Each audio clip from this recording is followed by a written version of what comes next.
Hey, what's going on, guys? Hope you all are doing well. I wanted to do a deck profile video for you today for Star Wars Unlimited now that set 4 is out, and show you a little bit of what I've been playing. I did a couple of pack opening videos on the channel for set 4, which you can check out if you are so inclined.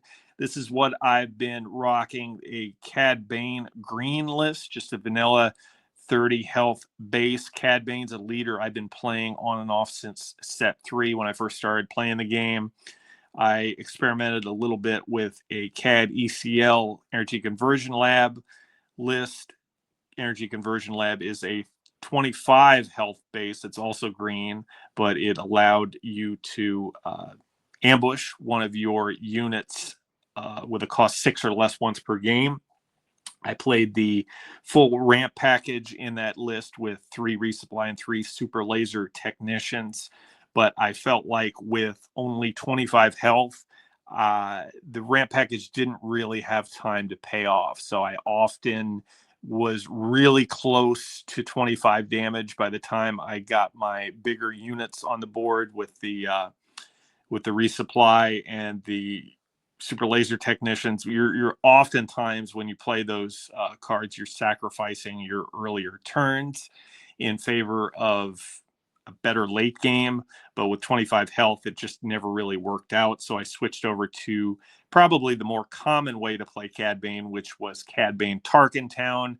With Tarkin Town, you also had 25 health, but it allowed you to play in a more aggressive way by using Tarkin Town's ability to clear the board and play things like Daring Raid and Ruthless Raider to do some direct damage to sort of keep your opponent's board clear a lot of the game, and then get in your damage at the very end on your 6 and 7 resource turns. But now that set 4 is out, I went back to a green list. I've seen some lists going around with some of the earlier tournaments that played Cad Bane Blue specifically to counteract Jango Fett, which is the main menace of the meta, at least early on. There's no word if he's going to be banned. There's some rumblings that because he's such a high percentage of the top results in the tournaments that he may be temporarily suspended, just like the Boba Fett was in set 2 or set 3, I forget. But as of now, you can still play Jango, and Jango is probably the top tier deck to play. But Cad Blue works well against that. It's a good counter, and I see that a lot of people have been playing it. So we'll see if that still works out. I may experiment later on with a Cad Bane Blue list. But this is what I got for Cad Green. I'll show you the space package first. I've been playing 2 Zagirian Starhoppers, which is a new unit from set 4. When defeated, you can deal 2 indirect damage. It's Underworld. It's a 2/3, just like Cartel Spacer was. Cartel Spacer was a 3 count in the set 3 Cad Bane list, but now just a 1 count. I may go to 3 Zagirian. I don't know. This is what I got for now. The other new card is Contracted Jumpmaster. I'm playing a 2 count. It's a 2/4 Underworld Sentinel. Good body to put in front of their space units, buys you a turn, gets you the Underworld ping from Cad Bane. 2 count of that. And then I played 1 Kamolga Heavy Fighter. This is a 4 count unit, but I feel like this deck kind of struggles to get good 4 and 5 count units on the board. So I'm experimenting with a 1 count of this. This is a Underworld 3/4. It says when played, deal 3 indirect damage to a player. And then if your opponent deals any of that indirect damage to an unexhausted unit, you can exhaust that unit or multiple units if they spread it across. So let your opponent decide if they want to just put the damage on the base or potentially have their units exhausted if you play it at the right time. Onto the events, I play 3 McClunky. McClunky is great because it allows you to replay Bazine the Tau, which is a good turn 1 drop for 2 cost. She's an Underworld unit. McClunky's an Underworld unit. So all of these cards allow you to get Cad Bane ping damage in if you play him on the right points in time on the turn, and potentially on your Cad Bane flip turn on your 6 resource count, you can play 2 underworld cards and get the ping damage on the front and then 2 more on the back, which says when you play an underworld card, you may choose your opponent chooses a unit they control and deal 2 damage to it. So 3 copies of McClunky. I also play 3 copies of Now There Are Two of Them. Now There Are Two of Them is a good card to play ahead of the curve. It says that if you have 1 unit on the board and you play another one with the same trait, non-vehicle, you can play that card for 5 less. So a lot of times you'll play a Bazine or a Crafty Smuggler or a Zagirian Starhopper turn 1. All of those cards are underworld. And if you play Now There Are Two of Them on your second turn, your 3 resource turn, you can play a card that costs 5 or less for free. So I still play it, even though a lot of the Cad Bane lists at this point don't play it. I feel like it's important to play ahead of the curve. I have 3 copies of Surprise Strike. Surprise Strike, very similar to Daring Raid in the Cad Bane Tarkentown list. It's a little bit different, though, because it allows you to attack the same turn and give that unit that's attacking a +3. So it gets in the damage. A lot of times you'll be attacking a base for this, just gets 3 extra damage for 2 costs. Good. Allows you to outrace your opponent. I also play 3 copies of Relentless Pursuit. There's so many bounty hunters in this deck, you're almost always going to get a chance to gain the shield token ability on this card. So it says, choose a friendly unit. It captures an enemy non-leader unit that costs the same or less than it. And if the unit that's capturing is a bounty hunter, then you give a shield token to it. So a lot of times you'll be playing this card with the Cad Bane leader unit once it's deployed, and giving it a shield token allows it not only to stick around a little bit longer, but potentially avoid the exhaust by Jango Fett.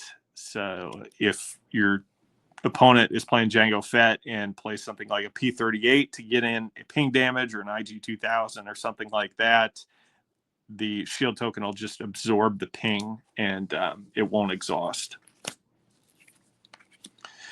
Next, I got 3 upgrades, 3 Hot Shot DL blasters. This is a card that's out of aspect, but you're always going to resource this card. So whenever you draw it, you're going to resource it and play it out of the resource row as Smuggle. So you play it to a unit for 3 costs, 3 yellow costs. So it's not out of aspect when you smuggle it. And when you smuggle it, you can attack with the unit same turn. It gives it a +2/+0 permanent upgrade. And a lot of times you'll want to play this with either your Cad Bane leader unit once it's deployed, or your Cad Bane just regular unit, the 7/7, and make it a 9/7. I also have 3 Overwhelming Barrage. I don't have the ramp package in this deck. I felt like it was a little bit too inconsistent. I didn't draw those cards on the right turns, but Overwhelming Barrage is a green villainy staple. It's just too good to pass up, giving yourself a unit +2/+2 and dealing some damage directly to your opponent's board is just too good. So 3 copies of that. Play 1 copy of Commandeer. This is very situational. Sometimes it pays off. A lot of times you'll want to use it on a Ruthless Raider, and it allows you to take control of a vehicle unit that costs 6 or less without a pilot on it, ready it, and you give it back to your opponent the next turn. Like if it's still around, but a lot of times you'll just crash into something. And if it's a Ruthless Raider, you get the when defeated ability, which is really good. 3 copies of Bazine Natal. This is your ideal turn 1 play, especially if you're going first. The when played ability says, look at your opponent's hand. You may discard one of those cards. So you rip something really good out of your opponent's hand, and you can potentially replay it with McClunky again, because it's only a 2 cost. McClunky's only a 1 cost. It's Underworld. You get the Underworld pings. You can also play this out of the resource row using Smuggle at 4 cost, so really good card. The other 2-cost unit I play is Crafty Smuggler. The 2/2 shielded with Underworld gives you the Underworld ping and sticks around because it has a shield. I have 2 3-cost ground units, one Toro and one Boba Fett from set 1. I could see a world where I would play 3 Toro Calcican, but I don't know. I see a lot of lists going around with the Cad Bane or the 3 Boba Fett, set 1 Boba Fett, but I don't know. I feel like there's so many higher cost bounty hunter cards in here that potentially the ability of Toro can come into play a lot of the time, because it says when you play another bounty hunter unit, you may deal 1 damage to it. If you do, you may ready this unit. So it allows you to potentially attack with this unit twice. So you'll drop this turn 2 for your 3 costs. You'll attack with it on turn 3. And then when you play another unit, like, for example, Forlom, who's a bounty hunter, you can ready Toro again and attack again. But Forlom comes in with Ambush, pairs up with Zuckuss. They each buff each other's abilities, give each other another keyword and a +1/+1. Forlom, a good 4-cost unit. And I also have Boskin here, again, Underworld. He has Ambush. He's a 4/5, but he also says when he's in play, you may deal 2 damage to a unit when you play an event. So sometimes that can give you a key, 2 damage that you really need to wipe out another unit. So very important with the Underworld ping and the event ping. And McClunky, you can potentially get in a lot of damage. I play 3 Zuckuss. Zuckuss works with Forlom, as I said earlier. It's just a good statted unit. You can play it turn 2 potentially with, now there are 2 of them, 6/6 Saboteur. I mean, with 6 health, it'll stick around, and if you eventually get Forlom on the field, there's a lot of good combos you can play. So 3 copies of that. Next up, on the high end, the Cad Bane unit. So this particular unit can capture something. If your opponent has a Devastator, a red Devastator that's potentially going to clear out the rest of your health next turn, you can come in and drop Cad Bane. It'll capture the unit, and it'll be ready to attack next turn. So it's a 7/7 when played. It says this unit can capture up to 3 enemy non-leader units with a total cost of 8 or less remaining HP. And then when you attack with it, the defending player may rescue a unit that it's captured. But if they do, you draw 2 cards. So don't be afraid to attack with this unit. It gets in 7 damage and can wrap up the game really quickly. If your opponent rescues something, it's going to come in exhausted anyway. So definitely don't be afraid to attack with Cad Bane after he comes in and captures something. Next up, I have Maul. This is one of the major reasons I'm playing green. Maul is really good, especially if you put your damage in such a way that they'll have maybe 1 ground unit or a ground unit with 1 or 2 health left. You can play this card on your 7 resource turn with Ambush and Overwhelm, and it'll deal the Overwhelm damage directly to your opponent's base. You can claim initiative next turn, do 7 more damage if they don't have a Sentinel out there.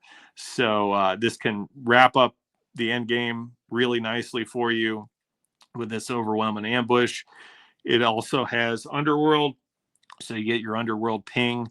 And if you have another friendly Underworld unit with it, you can have all of the damage go to the other unit if you so choose. A lot of times it doesn't come into play just because you'll be playing this unit so close to the end game it won't matter. But Dark Maul, Really good card, allows you to close out games in a lot of cases.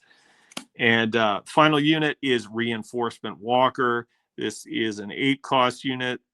A lot of times games won't really go much beyond the 8-resource turn, but it's a 6/9, and then has a when played plus on attack ability. Look at the top card of your deck. You have the choice of either drawing that card or discarding it and heal 3 damage. Almost all the time you'll be choosing to heal 3 damage from your base. It'll allow you to stay around a little bit longer. Your opponent's eventually going to have to deal with this card because it's going to be healing 3 damage potentially every turn, and just another closer for you to wrap up the win. So that's the list. Still working, tweaking it a little bit. I may change up the space package. I may change up this 3-cost ground unit. I may add more Toros. I'm not sure yet, but this is what I got. Try it out. Let me know what you think, and thank you for watching. See you later.